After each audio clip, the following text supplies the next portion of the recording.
Is Zerughlughwullah's scam company part of a wider charity scam problem? Did Brooke's relationship with JK go against WeTV rules? Why have Julius and Alexis gone radio silent? And has Michael's new company gone into default? To answer this and many more questions, allow me to take us back to the beginning. Hello and welcome to Lawd Lukan. It's time to donate your life savings to a fake charity as we check my working out regarding some of the cast of Life After Lockup.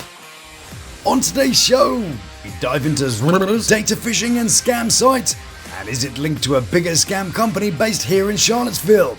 We check out some WeTV Q&A and seeing if it explains a few things. We check out why Julius and Alexis have been keeping quiet about the breakup online. And what's Millz up to this time? All this and more right here on the Lawd Lukan channel. How much you might look at it and be like, this is fake, this is fake. We want to find that little bit of love in there. Ahoy hoy, Sarule and Padaima to you. Big loves to those who've subscribed, you beautiful people. And a kakiokovala podeliko, the lords and ladies of the Lukan Manor. So then, mon petit point, you leave them alone for 5 minutes and they get themselves into all kinds of trouble. I am, of course, talking about those pesky kids from the Lalus. We're going to expose the little questionable things that they've been up to since we last saw them. So grab yourself a handful of That Doesn't Surprise Me, sprinkle it with some Told You So, and prepare yourself for a little journey into questionable behaviour land. First to take a plate is Zerughlughwullah, but not so much of Troy, mostly because Troy lacks the intelligence to perform a plan that borders with Smartsville, but also because he's been busy with his little cleaning company. High class shine. Yes, indeedy, Troy Branson has his own little cleaning entity based from the hometown of Syracuse. Welcome to my scheduling page. Please book a time that works best for you for a free consultation. Please text blah blah blah blah blah with the address to your location. It sort of kind of works, yes, okay, anyway. And or to reach out for my questions. Did anybody proofread this? I mean, come on now, you couldn't have let him write that by himself. Did you leave him alone by the PC? Ugh. Anyway, looking forward to servicing you.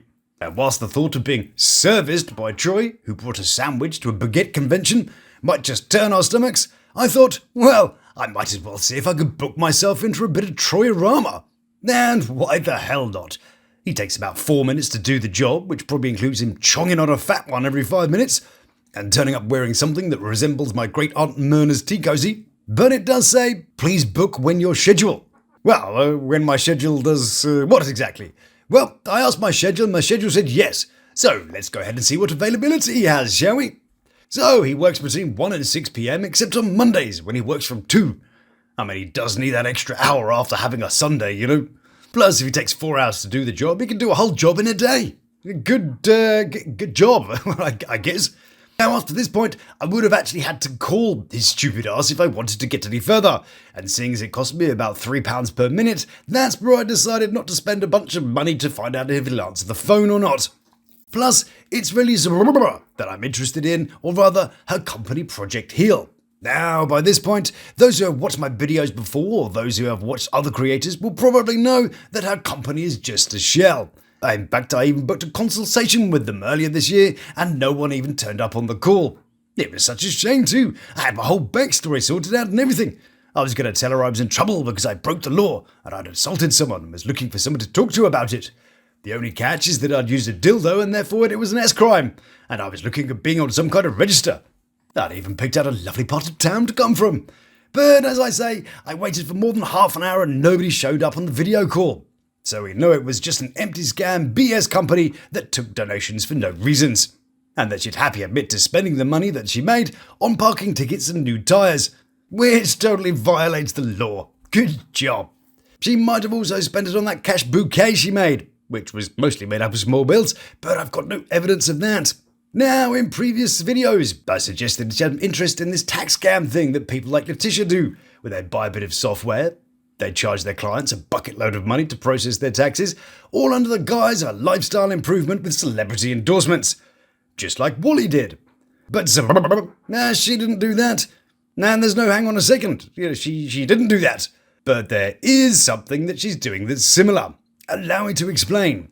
Now, her website in its original format has disappeared, but thanks to the wonders of the Wayback Machine, we can visit to remind ourselves of what it looked like. However, if you go there now, oh dear, it seems to be a scam phishing website. It must be just a coincidence. Let's chuck it into Google and see if there's a different address. Yes, there we are. Let's click it. Damn, it's another scam website. That's unfortunate, isn't it? Imagine that. 2 websites and both of them are scam ones. Actually, while we're here, her scam is so well thought out, and I use that phrase very loosely, that she even listed it at this address, which, if you go there, is pretended to be part of this medical college. Well, that is very misleading. But what is quite interesting is that if we go to a new website here, actively collected donations, but you can't actually legally accept donations under the guise of a charity or non-profit because you'd need one of these. This is a letter from the IRS which gives a confirmation of a charity status. However, of course, it's been revoked. And if you're as curious as I am and download the full list of charities and revocations from the IRS, it doesn't appear anywhere. The address that the company's registered to, incidentally, takes us to a place in Albany, New York, not Syracuse. It's delightful, isn't it? I'm sure you'll agree. But, you may think, that's Albany, and not Syracuse. She'd need a connection to Albany to make that make sense. Well, it's a good job both her and her adopted father have connections to Albany, isn't it? Back to our website again, and we can see that it's part of a company called Better World. In fact, all the links on her page now lead us to Better World website, which, guess what, sells you software for collecting donations and boasting that it will increase your takings immediately. Wow, that's a big claim, isn't it? Now, before we go further, I must tell you that at least one of the people who were listed as being linked to Zerughlughwullah's company aren't a scammer. Ednita, for example, who is listed as a therapy provider, is a totally legit and qualified social worker, and is in no way mugging people for donations. In fact, by all appearances, she is a good person. Back to Better World, also known as Better World Books. If you go to the Better Business Bureau, there are complaint after complaint after complaint, etc., about how they just send random books, overcharge, don't give refunds, and often operate from third-party sites such as eBay. But what about the other half of Better World that Zerughlughwullah is connected to? Well, I'm not going to mince my words, but if they don't like me, they can go ahead and sue my ass, but it's an absolute scam with loads of malware and phishing software onto your computer. Now, don't just take my word for it. Take the word of this website, who have undertaken a threat analysis of the software itself, including decreased computer performance, browser tracking, privacy issues, probable additional malware infections. In fact, Scam Detector rates it as a 64.5. What it also does, apart from steal your private data, slow down your device and give you dodgy pop-ups, is, according to this complaint, charging the donor an extra 10%, which can't be opted out of, on top of the $950 that they charge you to be part of the system, plus it locks donors into charges. So, in my humble opinion, it's a scamming little bastard piece of software that rinses the well-meaning donor for their hard-earned cash and steals the data and performance from charities who are just trying to make their job a little bit easier. And which manipulative piece of shit charity abusing arsehole owns that then? Well, it is of course privately owned and backed by venture capitalists, so we don't really know. But what we do know is some of the investors include the European Union and 757 Accelerate. And last year, they raised $7.35 million in government funding. They have a delightful headquarters too, this rather lovely and rather massive house in Charlottesville. Wow, it turns out charity's very rewarding, isn't it? And what's handy about that is it's just across the road from a software company. I mean, how convenient is that? So, in summary, this piece of crap is connected to this piece of crap through the desire to rip off people via the most wonderful thing a person can do, selflessly donate their money to a charity. Now, Despicable doesn't quite cover it. Right, who's next? Well, it's time to look again at Brooke. Now, you may be relieved to hear that Brooke isn't connected to a fake charity and stealing money. Well, that I've heard of.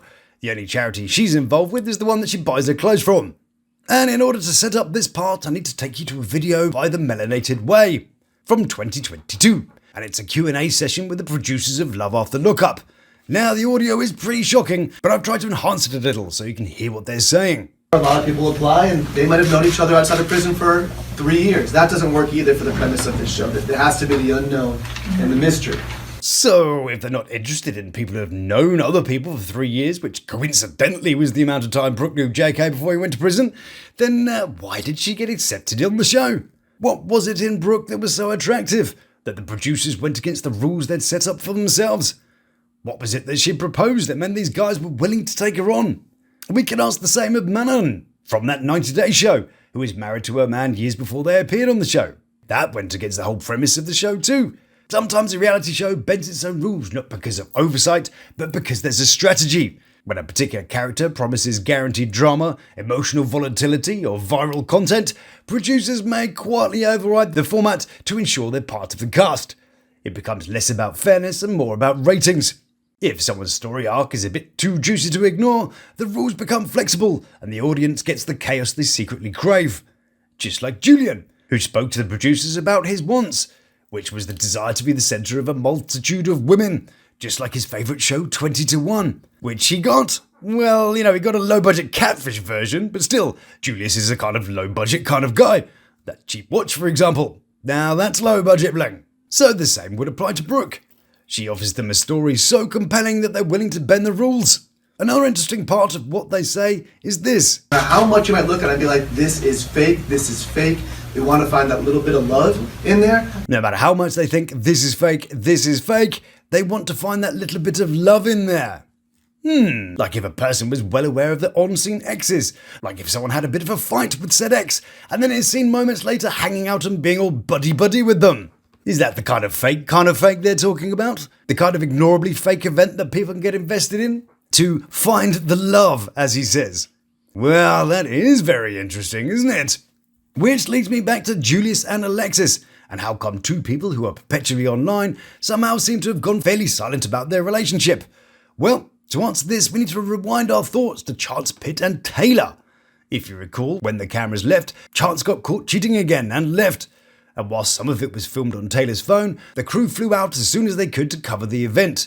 So if you wondered if Julius and Alexis are coming back, I'd say the fact that they suddenly aren't going mental online gives us all we need to know. They can't, because it's been filmed and we won't be able to see it until the next season. Their crappy holidays, their less than interesting trips to the museum in Miami. Nah, no one wants to see that. Like I said before, where's the drama? Where's the roller coaster, as this man puts it? Well, there isn't one. But you know where there is a roller coaster? In the split. In the story of him leaving the family home, which they missed last time, when Julius left the second time. So for my 2 cents, they'll be back, and the story is very much to be continued. Let's do one last one, shall we? Anyone fancy a cup of Millsy?